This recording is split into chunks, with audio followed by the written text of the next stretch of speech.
Welcome to Simplified UPSC by PPP, where we listen, learn, and grow together.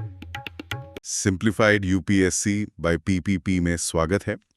आज हम बात करेंगे NCERT class 11 geography fundamentals of physical geography के chapter 6 geomorphic processes यानी भू आकृतिक प्रक्रियाएं।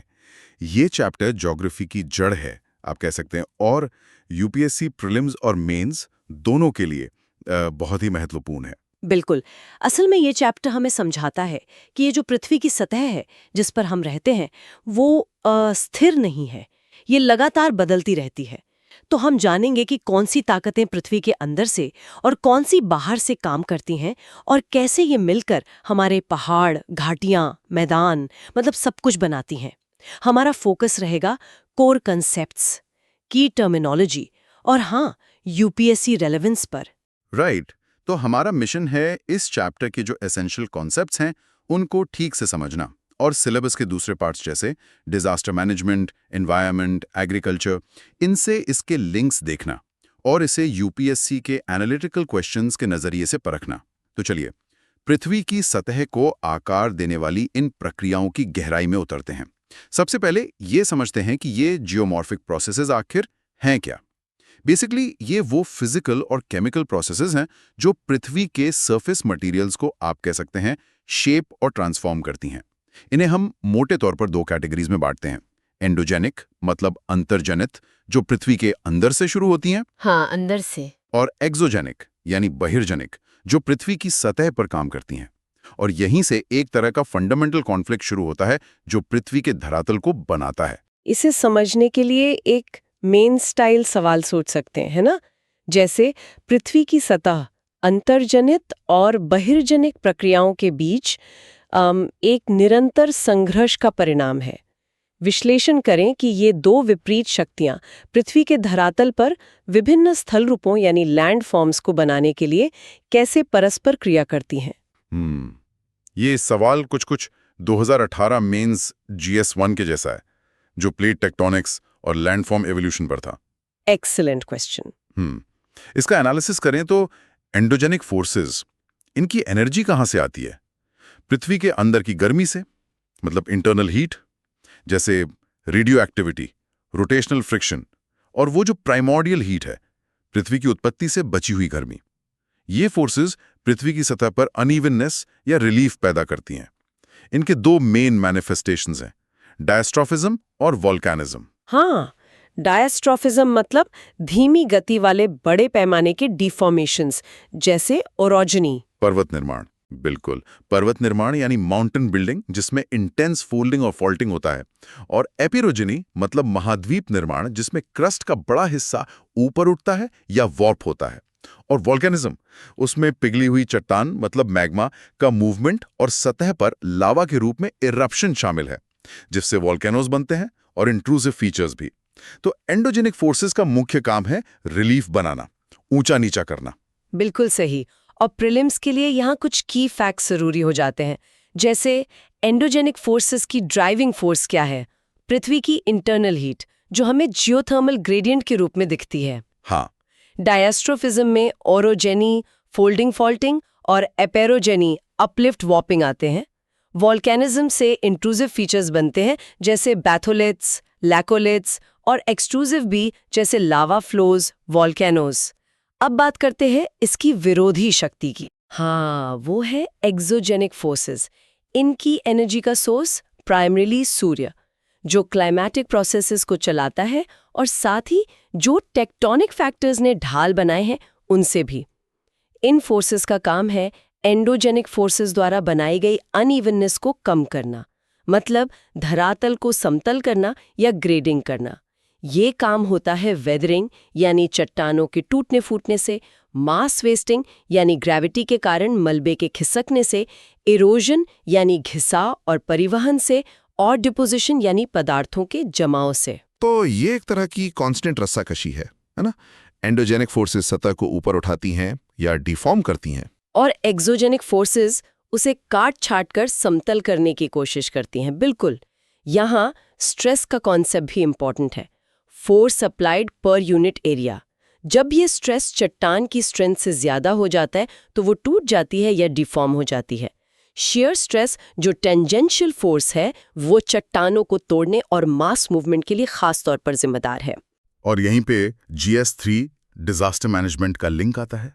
देखिए, एंडोजेनिक फोर्सेस जैसे भूकंप और ज्वालामुखी, ये तो प्रमुख प्राकृतिक आपदाएं हैं ही। इनकी प्रोसेस को समझना रिस्क असेसमेंट और मिटिगेशन के लिए कितना जरूरी है। सिमिलरली एक्सोजेनिक प्रोसेसेस जैसे मास मूवमेंट्स मतलब भूस्खलन, वो भी आपदा बन सकते हैं, खासकर पहाड़ी इलाकों में। लेकिन एक सवाल उठता है यहाँ, क्या इन एक्सोजेनिक प्रोसेसेस की इंटेंसिटी मतलब तीव्रता हमेशा एक जैसी रहती है? फॉर इंस्टेंस क्लाइमेट चेंज का जो प्रभाव बढ़ रहा है, जैसे तापमान वृद्धि, बदलते रेनफॉल पैटर्न्स, ये सब वेदरिंग और इरोजन रेट्स को कैसे इफेक्ट कर रहा है? ये 2017 मेंस GS3 में क्लाइमेट चेंज के प्रभावों से जुड़ा एक अहम पहलू है। ये बहुत रेलेवेंट पॉइंट है। बिल्कुल, क्लाइमेट चेंज निश्चित रूप से एक्सोजेनिक प्रोसेसेस को इंटेंसिफाई कर सकता है, तेज कर सकता है। ज्यादा तापमान केमिकल वेदरिंग को तेज कर सकता है। एक्सट्रीम रेनफॉल इवेंट से इरोजन और मास मूवमेंट्स ट्रिगर हो सकते हैं। सी लेवल राइज कोस्टल इरोजन को बढ़ा सकता है। तो ये डायनामिक सिस्टम है, स्थिर नहीं है। एक्सटर्नल फैक्टर्स इसे लगातार बदल रहे हैं। तो इस खंड के टेकअवेज क्या हुए? प्रीलिम्स के लिए एंडोजेनिक फोर्सेस में diastrophism, orogeny, epeirogeny, volcanism. Exogenic forces में weathering, mass wasting, erosion, deposition. Driving forces क्या है? Internal heat, sun, stress, shear stress, geothermal gradient, grading. ये टर्म्स इंपॉर्टेंट है मेंस के लिए। एंडोजेनिक वर्सेस एक्सोजेनिक प्रोसेसेस का जो द्वंद्व है, उनका इंटरैक्शन, पृथ्वी के रिलीफ फीचर्स के निर्माण में इनकी भूमिका, और हाँ, क्लाइमेट चेंज का एक्सोजेनिक प्रोसेसेस पर प्रभाव और इसके इम्प्लीकेशंस। चलिए अब एक्सोजेनिक प्रोसेसेस में पहली और फाउंडेशनल प्रक्रिया पर आते हैं, वेदरिंग यानी अपक्षय। ये वो प्रक्रिया है जिससे आगे की सारी प्रक्रियाएं एक तरह से जुड़ी हुई हैं। हाँ, इसके बिना तो ना मास मूवमेंट के लिए मलबा तैयार होगा, ना इरोजन के लिए मटेरियल मिलेगा, और सबसे जरूरी मिट्टी भी नहीं बनेगी। मेंस के लिहाज से एक संभावित सवाल क्या हो सकता है? शायद अपक्षय या वेदरिंग को परिभाषित करें और इसके विभिन्न प्रकारों की विस्तार से चर्चा करें। जलवायु कारक, क्लाइमेटिक फैक्टर्स, अपक्षय प्रक्रियाओं को कैसे नियंत्रित करते हैं, और ये मृदा निर्माण सॉइल फॉर्मेशन के लिए क्यों महत्वपूर्ण है। ठीक है, तो वेदरिंग का मतलब क्या है? चट्टानों का अपने ही स्थान पर मतलब इन सिटू मैकेनिकल डिसइंटीग्रेशन, टूटना फूटना, और केमिकल डिकम्पोजिशन, रासायनिक विघटन, इसमें मटेरियल का ट्रांसपोर्ट शामिल नहीं होता। यही इसे मास मूवमेंट और इरोजन से अलग करता है। इसके 3 मुख्य प्रकार हैं। पहला, केमिकल वेदरिंग, रासायनिक अपक्षय। इसमें पानी और हवा के कांटेक्ट में आने पर चट्टानों के मिनरल्स केमिकली बदल जाते हैं या घुल जाते हैं। मुख्य प्रोसेसेस हैं सॉल्यूशन, घुलना, कार्बोनेशन, CO2 वाले पानी का रिएक्शन खासकर लाइमस्टोन पर, हाइड्रेशन, पानी का मिनरल्स में जुड़ना, ऑक्सीडेशन, ऑक्सीजन का जुड़ना जैसे लोहे में जंग लगना, और रिडक्शन, ऑक्सीजन का हटना वाटरलॉक कंडीशंस में। और ये गर्म और नम जलवायु में ज्यादा इफेक्टिव होती है। बिल्कुल, वार्म एंड ह्यूमिड क्लाइमेट में। दूसरा, फिजिकल मैकेनिकल वेदरिंग, भौतिक यांत्रिक अपक्षय। इसमें चट्टानें छोटे टुकड़ों में टूटती हैं, लेकिन उनका केमिकल कॉम्पोजिशन नहीं बदलता। इसके एजेंट्स क्या हैं? तापमान में बदलाव, एक्सपेंशन कंट्रैक्शन, फ्रॉस्ट वेजिंग, दरारों में पानी का जमना पिघलना, सॉल्ट वेदरिंग, नमक के क्रिस्टल्स का ग्रोथ, और अनलोडिंग एक्सपोलिएशन, ऊपर की चट्टानों के हटने से दबाव कम होना और परतें उखाड़ना। ये शुष्क और ठंडे रीजन्स में ज्यादा डोमिनेंट होती है। हाँ, एरिड, सेमी एरिड और कोल्ड रीजन्स में। और तीसरा, बायोलॉजिकल वेदरिंग, जैविक अपक्षय। इसमें लिविंग ऑर्गेनिजम्स का कंट्रीब्यूशन होता है। पौधों की जड़ें दरारों को चौड़ा करती हैं, बिल बनाने वाले जानवर चट्टानों को तोड़ते हैं, और इंसान की एक्टिविटीज जैसे माइनिंग, क्वारीइंग, वो भी इसमें शामिल हैं। कुछ ऑर्गेनिजम्स केमिकल प्रोसेसेस को भी तेज करते हैं। यहाँ प्रीलिम्स के लिए कुछ टर्म्स याद रखने लायक हैं। पहला तो ये कि वेदरिंग एक इन सिचू प्रोसेस है। केमिकल वेदरिंग के types solution, carbonation, hydration, oxidation, reduction. Physical weathering के types exfoliation, unloading, frost wedging, salt weathering, thermal stress. Biological weathering में प्लांट्स, एनिमल्स, ह्यूमंस का रोल। ये समझना भी जरूरी है कि ये टाइप्स अक्सर साथ काम करते हैं। जैसे फिजिकल वेदरिंग चट्टान का सरफेस एरिया बढ़ा देती है, जिससे केमिकल वेदरिंग तेजी से हो पाती है। एग्जैक्टली। वेदरिंग मैंटल या रेगोलिथ उस परत को कहते हैं जो इन टूटी फूटी चट्टानों से बनती है और बेडरॉक के ऊपर होती है। एग्जैक्टली। और जलवायु का रोल तो बहुत क्रूशल है। जैसा बताया, chemical weathering warm humid climates में डोमिनेंट है, जबकि physical weathering cold arid climates में। इसीलिए ट्रॉपिकल रीजन्स में वेदरिंग मैंटल ज़्यादा गहरा होता है टेम्परेट या पोलर रीजन्स के मुकाबले। और यही वेदर्ड मटेरियल सॉइल फॉर्मेशन का आधार बनता है, जिसे हम आगे देखेंगे। ये सीधा GS1 ज्योग्राफी और GS3 एग्रीकल्चर से जुड़ा है। एक कंटेम्प्रेरी इश्यू जो केमिकल वेदरिंग से जुड़ा है वो है एसिड रेन का। शायद 2013 प्रीलिम्स में पूछा भी गया था कि एसिड रेन किन गैसेस के कारण होती है। ये प्रक्रिया नेचुरल वेदरिंग को कैसे एक्सेलरेट करती है, खासकर उन स्ट्रक्चर्स पर जो लाइमस्टोन या मार्बल से बने हैं। बिल्कुल। एसिड रेन, जिसमें हवा में मौजूद सल्फर डाइऑक्साइड और नाइट्रस ऑक्साइड्स पानी के साथ मिलकर एसिड्स बनाते हैं, ये सॉल्यूशन और कार्बोनेशन की प्रक्रिया को बहुत तेज कर देती है। इससे न सिर्फ चट्टानें तेजी से वेदर होती हैं, बल्कि हमारी हिस्टोरिकल बिल्डिंग्स, मॉन्यूमेंट्स जैसे ताजमहल, उनको भी नुकसान पहुंचता है। ये एनवायरनमेंट GS3 का भी एक कंसर्न है।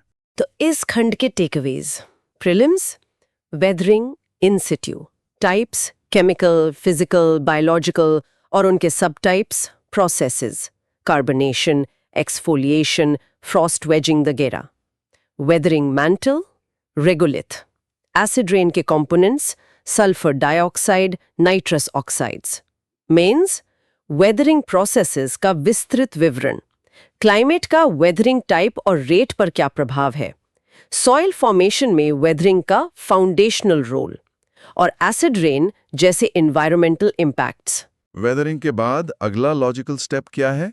मास मूवमेंट या वृलत संचलन।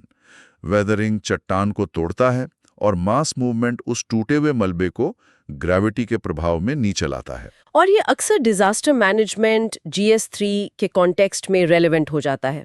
मेंस में सवाल आ सकता है, जैसे भारत के पर्वतीय क्षेत्रों, विशेषकर हिमालय और पश्चिमी घाट में भूस्खलन, लैंडस्लाइड्स एक गंभीर खतरा है।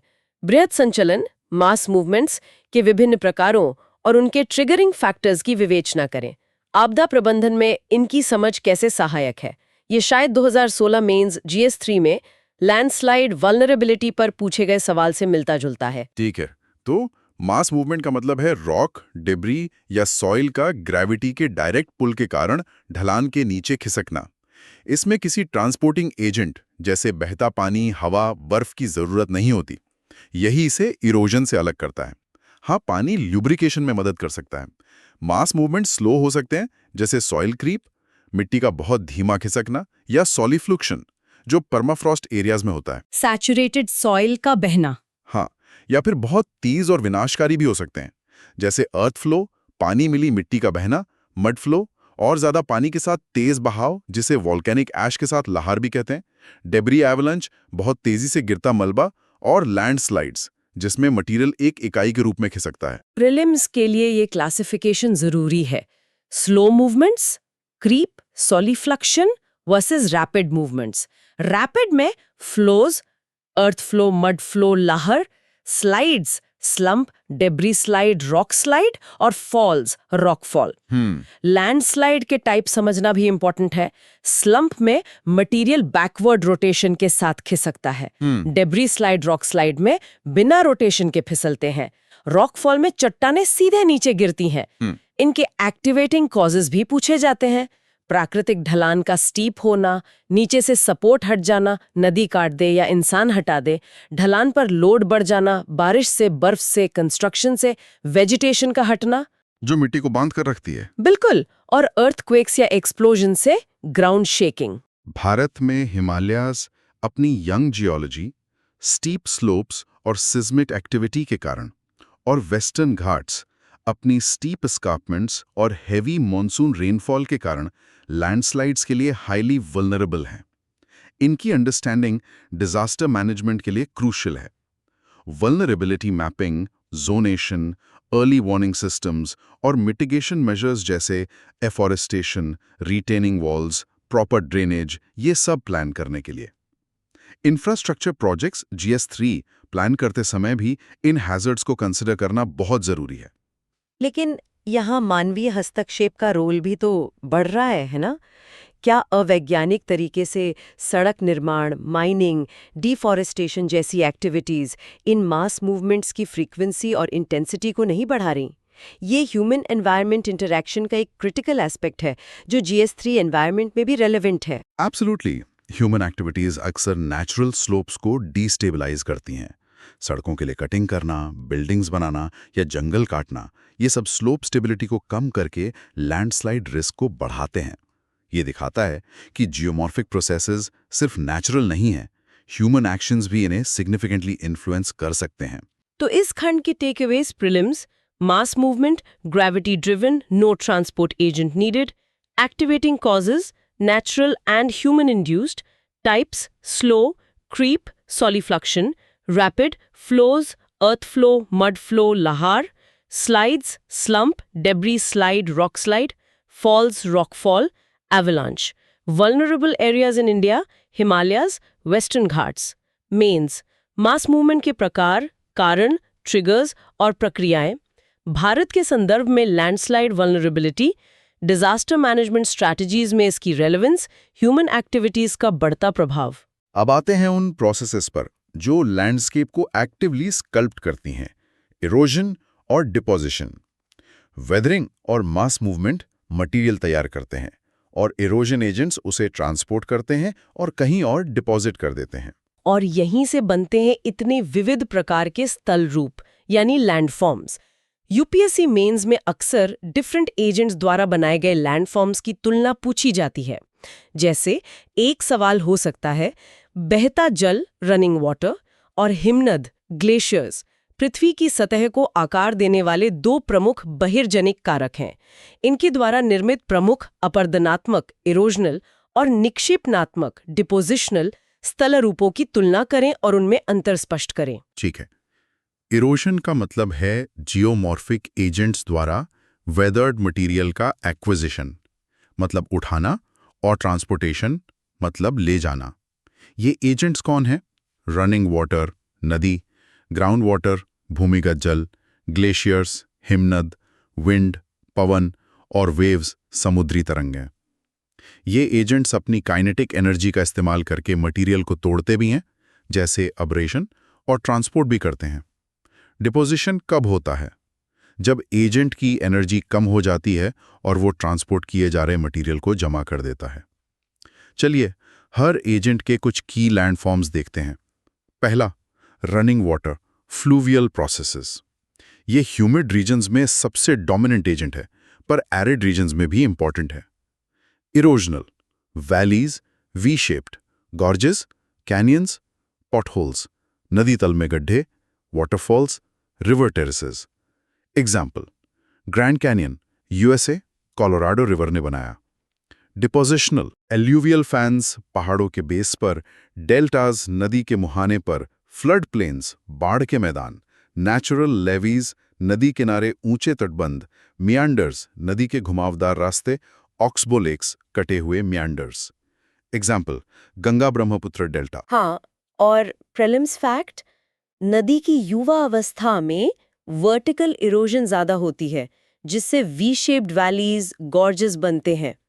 मैच्योर स्टेज में लैटरल इरोजन बढ़ती है, तो चौड़ी घाटियां मिएंडर्स बनते हैं। और ओल्ड स्टेज में डेपोजिशन डोमिनेंट होता है, डेल्टाज फ्लड प्लेन्स बनते हैं।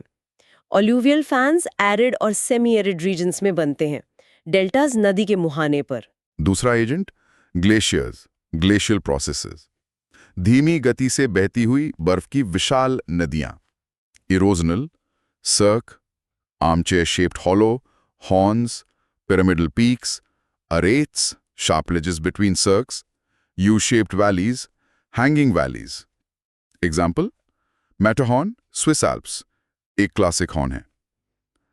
Depositional, moraines, glacial debris के ढेर, terminal, lateral, medial, ground. Eskers, नदी द्वारा जमा किए गए serpentine ridges. Drumlins, inverted spoon-shaped hills, outwash plains. Example, long island USA काफी हद तक टर्मिनल मोरेन है। ग्लेशियर्स प्लकिंग, चट्टानों को उखाड़ना, और एब्रेजन, मलबे से घिसना के द्वारा इरोड करते हैं। You shaped valley glacial erosion का हॉलमार्क है, बिल्कुल अलग दिखता है वी शेप्ड से। मोरेन्स सीधे ग्लेशियर द्वारा डिपॉजिट किए गए अनसॉर्टेड मटेरियल से बनते हैं, जिसे टिल कहते हैं, जबकि एस्कर्स और आउटवॉश प्लेन्स पिघले पानी मेल्ट वाटर द्वारा सॉर्टेड मटेरियल से बनते हैं। तीसरा, ग्राउंड वाटर कास्ट प्रोसेसेस। ये मुख्य रूप से उन क्षेत्रों में काम करता है जहां घुलनशील चट्टानें हों, जैसे लाइमस्टोन या dolomite. Erosional solution, sink holes, swallow holes, dolines, uvalas, poljes, ये बड़े डिप्रेशंस होते हैं। Lapies, uneven surface, caves, caverns. Example, Bharat में Borra caves, Andhra Pradesh. Depositional, precipitation of calcium carbonate. Stalactites, छत से लटकते हुए, स्टैलेग्माइट्स, जमीन से उठते हुए। पिलर्स, कॉलम्स जब दोनों मिल जाएं, एग्जाम्पल किसी भी चूना पत्थर की गुफा में ये आसानी से दिख जाते हैं। इस पूरी टॉपोग्राफी को कास्ट टॉपोग्राफी कहते हैं, यूगोस्लाविया के कास्ट रीजन के नाम पर। प्रीलिम्स के लिए वो निमोनिक याद है? Stalactites hang tight from the ceiling, stalagmites grow with all their might from the ground. T मतलब टॉप, जी मतलब ग्राउंड। बढ़िया। चौथा एजेंट, विंड, एओलियन प्रोसेसेस। ये एरिड और सेमी एरिड रीजन्स मतलब मरुस्थल में सबसे प्रभावी है। इरोजनल, डिफ्लेशन हॉलोज, हवा द्वारा उड़ाए गए गड्ढे। मशरूम रॉक्स, पेडिस्टल रॉक्स, नीचे ज्यादा कटाव से बनते हैं। यार्डेंग्स, जोजन, एग्जाम्पल मशरूम रॉक्स अक्सर रेगिस्तानों में दिखते हैं। डिपोजिशनल, सैंड ड्यून्स, कई तरह के। Barchans, crescent shaped, parabolic, shape, longitudinal, transverse. Loess, बारीक धूल का जमाव, एग्जाम्पल थार डेजर्ट में कई तरह के ड्यून्स मिलते हैं। लोएस्ट प्लेन्स चाइना में बहुत हैं। विंड इरोजन के दो मेन प्रोसेसेस हैं, डिफ्लेशन, लूज पार्टिकल्स का उड़ा ले जाना, और इब्रेजन, हवा में उड़ने वाले कणों से चट्टानों का घिसना। बारचांस की जो भुजाएं होती हैं वो हवा की दिशा में होती हैं।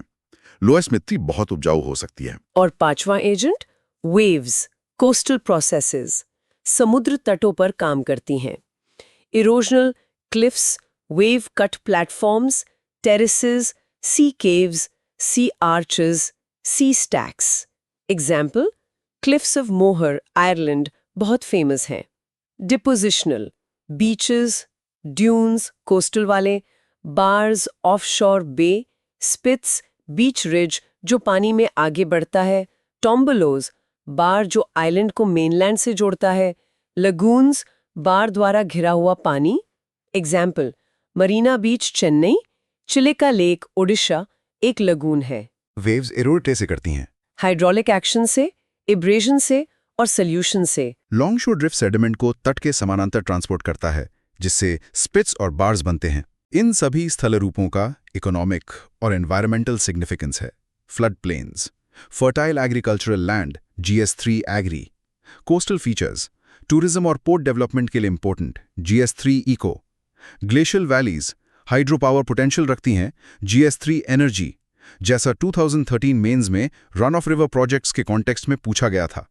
डेजर्ट लैंडफॉर्म्स, सोलर एनर्जी के लिए सूटेबल हो सकते हैं, GS3 एनर्जी। लेकिन यहाँ भी मानवीय हस्तक्षेप एक बड़ा फैक्टर है, जैसे नदियों पर बनने वाले डैम्स कैसे डाउनस्ट्रीम सेडिमेंट सप्लाई को रोककर डेल्टास को श्रिंक कर रहे हैं, या कोस्टल एरियाज में कंस्ट्रक्शन कैसे नेचुरल वेव पैटर्न्स और बीच इरोजन को बदल रहा है। ये सस्टेनेबल डेवलपमेंट GS3 एनवायरनमेंट के लिए चैलेंजेस हैं। बिल्कुल। डैम्स सेडिमेंट को ट्रैप कर लेते हैं। इससे डेल्टा रीजन्स को नरिशमेंट नहीं मिलता और वो इरोजन का शिकार होते हैं या सबसाइड करते हैं। कोस्टल स्ट्रक्चर्स जैसे ग्रोइंस या सी वॉल्स, वो एक जगह तो बीच बचा लेते हैं पर अक्सर दूसरी जगह इरोजन बढ़ा देते हैं। ये दिखाता है कि इन नेचुरल सिस्टम्स में इंटरफेयर करने के अनइंटेंडेड कॉन्सिक्वेंसेस हो सकते हैं। तो इस खंड के टेकअवेज, प्रीलिम्स की इरोजनल एंड डेपोजिशनल लैंडफॉर्म्स हर एजेंट के लिए fluvial, glacial, karst, aeolian, coastal, जैसे V shaped versus U shaped valley, cirque, arete, moraine, sinkhole, stalactite, stalagmite, barchan, loess, cliff, stack, spit, lagoon. Geomorphic agents और उनके primary processes abrasion, deflation, solution, plucking etcetera. Karst topography mains विभिन्न agents द्वारा बनाए गए landforms की तुलना, जैसे river versus glacier, हर एजेंट की इरोजन और डिपोजिशन प्रोसेसेस, लैंडफॉर्म्स का इकोनॉमिक और एनवायरमेंटल महत्व, और मानवीय हस्तक्षेप, डैम्स, कोस्टल कंस्ट्रक्शन का इन प्रक्रियाओं पर प्रभाव। और अंत में इन सभी प्रक्रियाओं weathering, mass movement, erosion, deposition के कल्मिनेशन से बनती है वो चीज जो हमारे जीवन का आधार है, सॉइल यानी मृदा। सॉइल फॉर्मेशन या पेडोजेनेसिस एक बेहद धीमी लेकिन बहुत महत्वपूर्ण प्रक्रिया है। हाँ, इसे the skin of the earth भी कहते हैं। मेंस में सवाल बन सकता है, मृदा निर्माण सॉइल फॉर्मेशन एक जटिल प्रक्रिया है जो कई कारकों द्वारा नियंत्रित होती है। इन नियंत्रक कारकों, कंट्रोलिंग फैक्टर्स की व्याख्या करें और बताएं कि जलवायु, क्लाइमेट और जैविक क्रिया, बायोलॉजिकल एक्टिविटी, विशेषता मृदा प्रोफाइल, सॉइल प्रोफाइल के विकास को कैसे प्रभावित करते हैं।